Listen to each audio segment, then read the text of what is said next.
Hello chess lovers, ladies and gents, chicos, chicas. Welcome back to round 2 of the over the board review of Sholom's games, and today on the menu is going to be a exchange French. The opponent this time round is rated 1330. We are still on 1026, so there is a large rating gap here, but as this game is going to be a living proof for this, in my opinion, the lower you go, the less the rating gap actually means. So kick off with the French, and this is an exchange French, which according to Sholom's comments, he doesn't really like, which I find a little bit funny, because this is pretty much the only French where you really get a lot of freedom, but perhaps because of the structure is very different from the vast majority of French structures, one might feel a little bit alien or alienated here. On that note, I'm going to talk a little bit about the structure momentarily.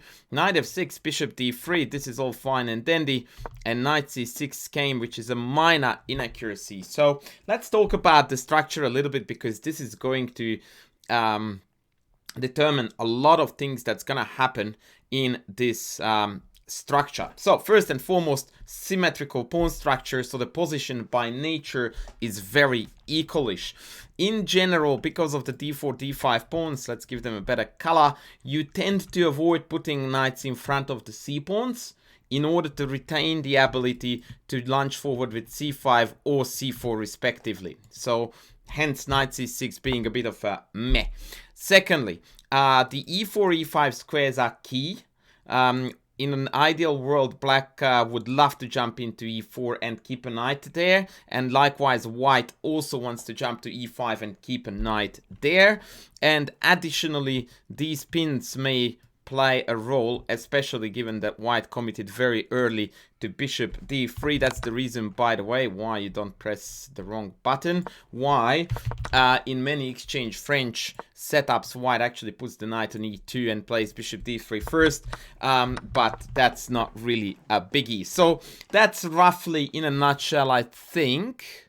Yep, so let's move on now with the move by move story. So knight c6 was played, queen e2 check was played, which, by the way, to me looks very, very sus. I don't like that move at all. There is no comment about it either, but it just seems to me that putting the queen on the e-file and also sort of walking into this pin just seems to be counterintuitive, and it forces black to develop just overall an inaccurate move I dislike. Castles, second time round I'm pressing the wrong button. I'm so good at this. So good at this. Imagine if I was that good at YouTubing. And here's something very peculiar happened that I would like to spend an entire video and lesson on under normal circumstances, but I can't and I shouldn't. But I'm going to hammer this really, really, really hard. So the move played is h6.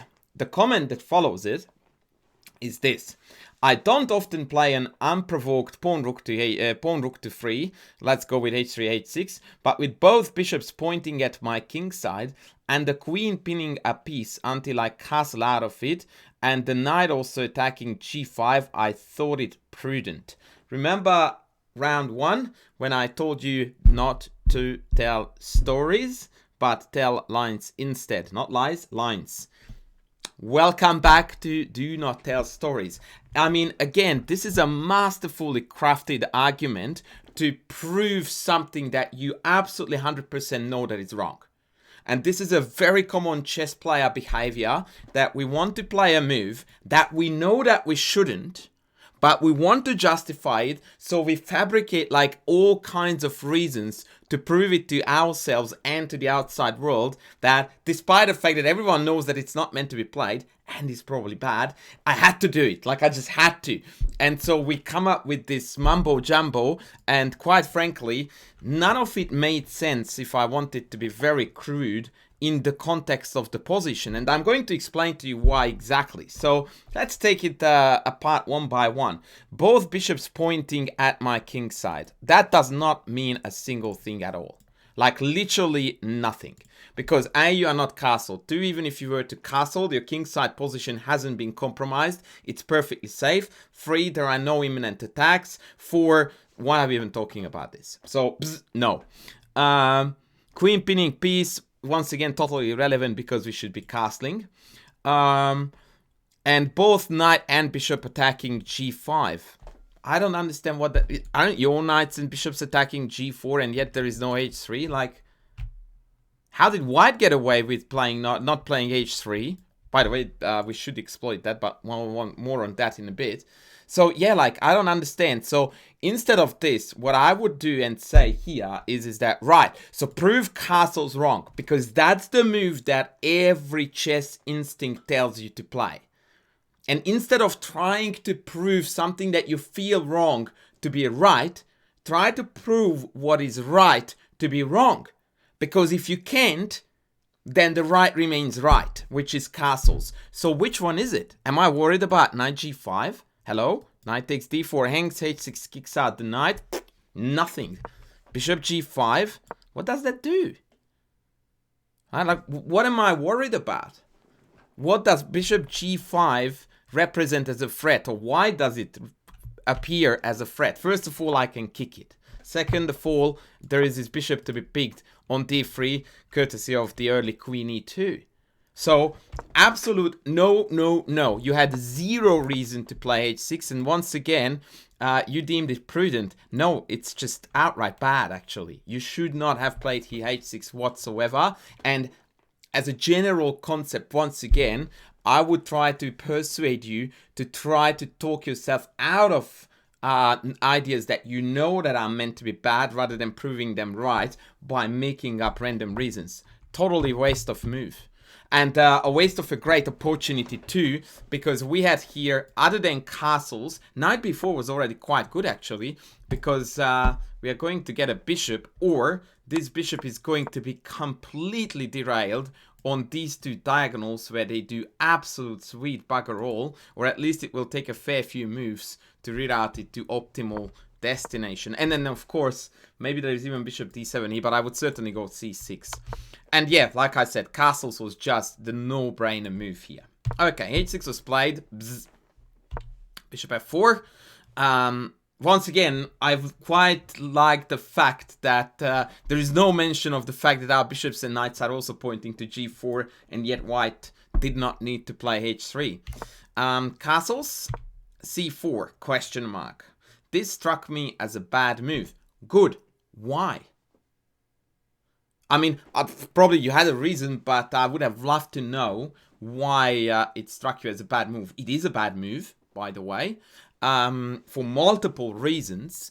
So let's break this apart. So first and foremost, white here intends to change the structure, but the development is really not supporting it. And in fact, having committed to bishop moves before knight moves means that the whole position is really wonky, because white doesn't have sufficient control of the center.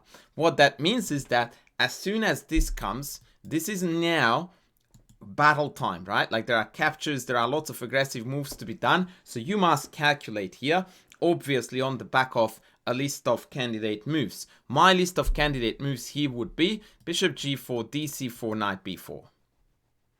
Bishop g4 first and foremost because it hits a pawn with a tempo. So developing your last undeveloped piece with a tempo, hello, like number 1, 2, 3 candidate. Then dc looks very appealing because it's gonna lead to an IQP where white does not seem to have enough play, and knight b4 seems to pick off the bishop pair, which also looks mighty good. So quite frankly, I think we are spoiled for choice here. But my favorite by far is bishop g4, because defending d4 here is an absolute nightmare. I don't even know, yeah, like maybe bishop e3, but boy, that looks ugly. And then you just take c4, bishop takes back, and yeah, it's now free picking. We may be able to already pick off a pawn here. In fact, I think we are. Yeah.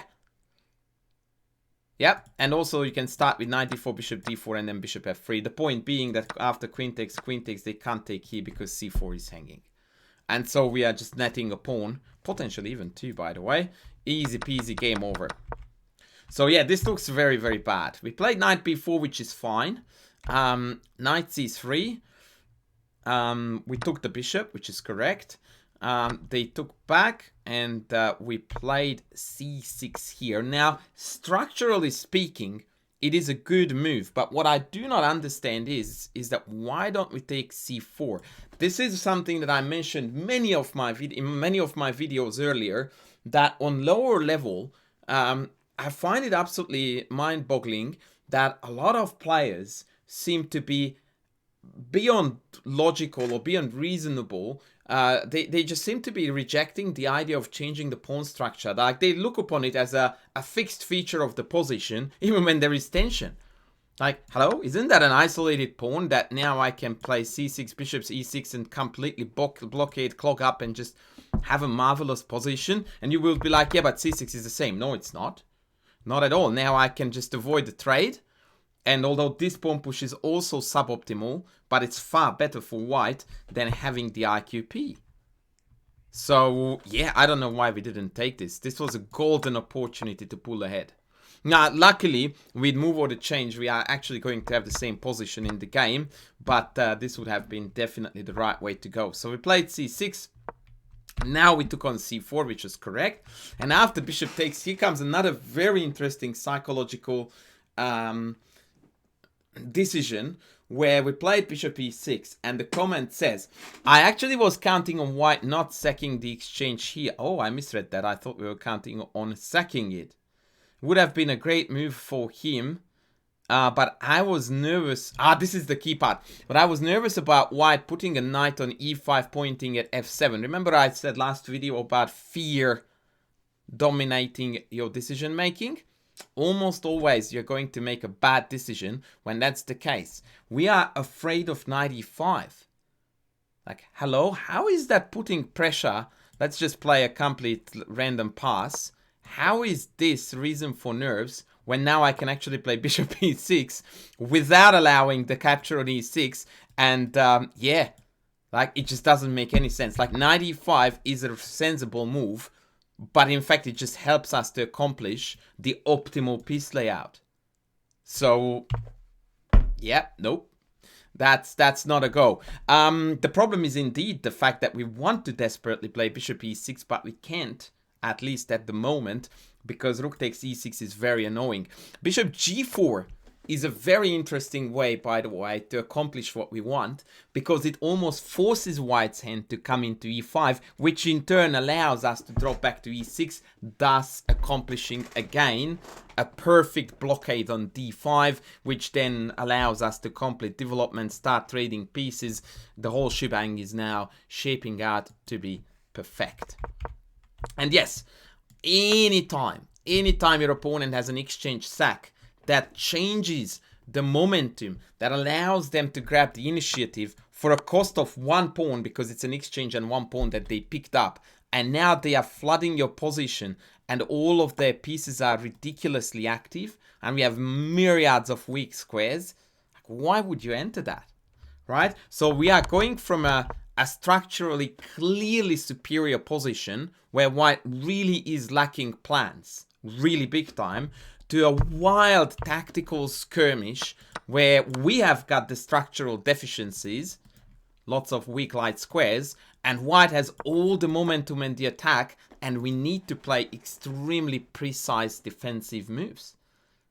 That sounds to me like a terrible deal. So yeah, that was a big miss, and I can guarantee you that on higher level chess, people would not hesitate to sack it in a heartbeat. Anyway, so bishop e6, queen e2, now happy days. And here comes another very curious moment. We played rook e8, no problems. Rook a d1, knight d5, knight takes d5, and bishop takes d5. How do I get rid of with my arrow? Bishop d5. Here comes the comment. Once again, very instructive. Listen carefully. I spent a long time trying to figure out how to take back. You shouldn't have, but I will clear it up in a second. Taking with a pawn gives me an IQP. Let's clear this up. My terminology may be wrong. I never ever refer to this pawn layout as an IQP, and I don't think that any literature does. And the reason for that, because technically speaking, an isolated pawn is one that is separated from the remaining pawn islands and is not opposed by an enemy pawn. So with other words, it's on a semi-open file. So this is an IQP. In this structure, to my knowledge, I certainly don't refer to these as isolated pawns. It's a symmetrical structure. Yeah, it's irrelevant that they have no pawn support because they can't be piled up on for either color. And so that is, yeah, not what I would call an IQP. But it's definitely an inferior setup versus taking back with the piece. So let's go back. So taking with E with the pawn gives me an IQP, but it's a far superior way to blockade a pawn than a piece. No, it's not. Actually, that is so totally 180 wrong. I really need to sort this out. Where did that come from? Like, the whole idea why an isolated pawn structurally is bad, because you can put a piece in front of it on an outpost where it cannot be hassled by pawns, and it also blockades the pawn. It stops it. Now you have a piece that absolutely thrives on that particular square, usually a knight, but in this case it's a bishop, which is also perfect, and it remains, the file remains open on the d file, so that the d4 pawn is actually a weakness. So I don't know where you got this from, Sholom, but totally wrong. Like 180 turn around there is that no, pawn is the worst blockader because it stops being a blockade. It's now a completely different pawn structure. So that alone should have persuaded you to take with a pawn, with one of the pieces, which you did do, by the way. But let me read the rest of the comment. I was happy to see that I chose wisely here. Taking with the bishop allows me some tactics, and I'm pointing at I2 as well. Looking at the looking at the possible skewers, and I didn't want the pawn on d5 to hinder the bishop. That's very sensible. The only addition to this is that whilst I do agree that this attacks the pawn on a2, I have no clue why we wouldn't take with queen here, since that's the last guy who is not attending the party. Now, the queen is not an optimal blockader. However, there is no white piece that can come anywhere close to your queen. And after rook a d8, we have a perfectly mobilized, developed army. And your queen obviously is going to, by the way, abandon d-file, find an active, good-looking square, and then d5 square will be taken over by the bishop. But bishop d5 is definitely not a mistake, but in the hierarchy of how to take back, this is definite number 1, this is definite number 2, and this is just doesn't exist. Like, forget about this. Yeah, okay, bishop takes, rook d3. Welcome to my favorite concept of below certain rating levels, people don't win chess games, they lose them before their opponent could win them. That is right there, a textbook case of that. Like, we played okay chess with black, but this is nowhere near winning, and then all of a sudden we got given a free victory here. Thank you very much, we shall take that. Rook e d1, bishop g5. This is a curious idea. I didn't mind it. I like the fact that we are not taking on d3 yet, because there is no hurry and the pin does represent some value. I would have considered probably just bishop f6, trying to gain control of the e file as well before I cash in for the exchange play queen d5 and just convert easily. Bishop g5 invites some tactical ideas, because bishop g5 also hangs our queen whilst their queen is hanging. Bishop takes was played. Now here, I'm a little bit confused, and there is no explanation about it whatsoever, why we didn't take on e2. Yeah, this is a weird part of the game. So, rook e2, I will actually play that with arrows. Rook e2, bishop d8, bishop takes d3, rook takes d3, rook takes d8. We had a clean exchange up with an absolute monster rook on the second rank, and the other rook is about to join the open file. Absolute clean, super easy win. And that's what you want when you are about to win an exchange, right? As soon as you are material up, you want clean, you want problem free, you want counterplay free. So if the queens are about to come off, you are like, yep, bring that, thank you, and you just take the bugger without a second hesitation. Now, take was played, which is also fine for us, but now because of the queens are still on the board, we have got some technical problems to solve. A super super, super curious idea is about to come up here. Watch this. By the way, the comment is, this also leaves black up in exchange, but the queens are still on the board. Parenthesis, is that good or bad? Of course it is bad. Queen means counterplay. If you are material up, you want to trade everything off and have a brain dead win. That's what your goal is. The more stuff on the board, the harder it is. No, not necessarily harder, but the more chances that things can go wrong. Opponent plays Queen F5. And here there is a very curious train of thoughts and comments. So watch this. We play F6. We get a question mark, exclamation mark for it, as we should. And there is a, not sure why this is an inaccuracy, but wait for it. Comes H4. And then Queen D5. And here comes the comment.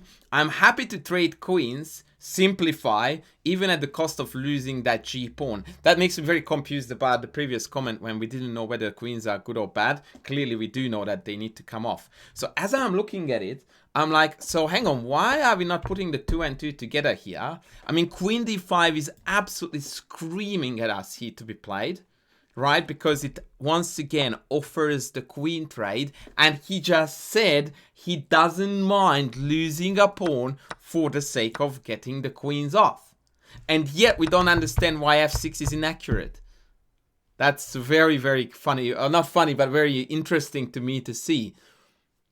Like, we figured out that this was bad, at least by the moves we are playing, because we played the Queen D5 correctly, recognizing that we need the queens off even at the expense of a pawn, but we are confused why this is inaccurate. Very interesting.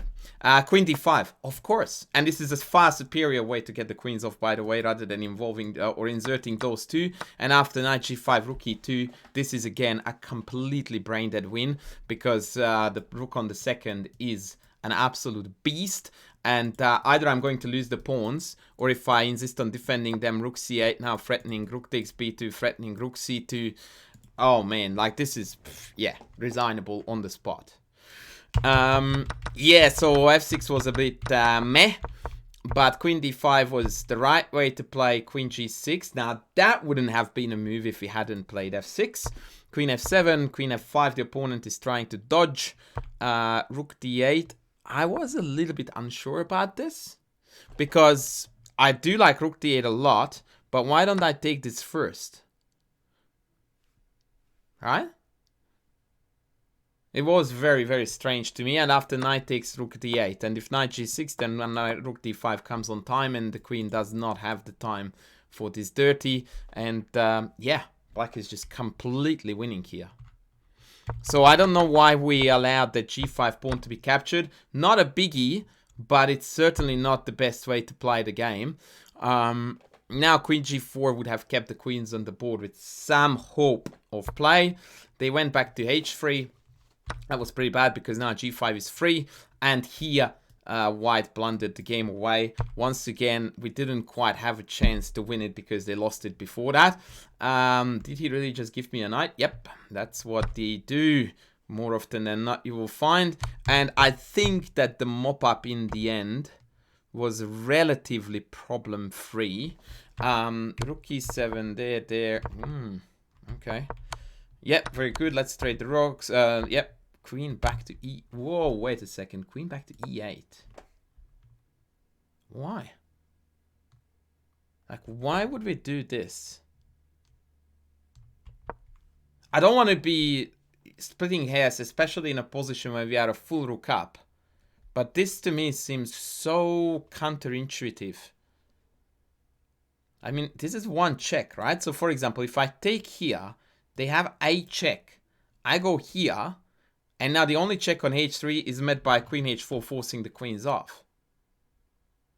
Like, when you are a rook up, I hazard to say this, that I just can't possibly fathom that the most passive move would be the best or even good to play. Like, that just goes against any kind of logic.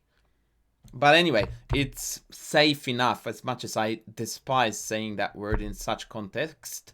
F4 takes. Okay, take, check.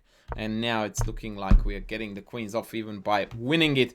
And White resigned. So yeah, that was game 2. Super exciting battle there with lots to take away, starting with the doggies on h3, clearing up the IQP structure and what needs to be known about that, followed by how to trade and when to trade queens when up in material. I hope that I managed to unpack this rather well. Kudos for the victory. I mean, we won against a 300 rated player, 300 higher rated player, so that is always like boo, yeah. And yeah, on that note, guys, I'm going to call this off now, and I'm going to be back with the next round very soon indeed. Thanks for watching. Don't forget to smash the like button, the sub. Please comment, please super like if you can, and I will see you in the next video. Cheers!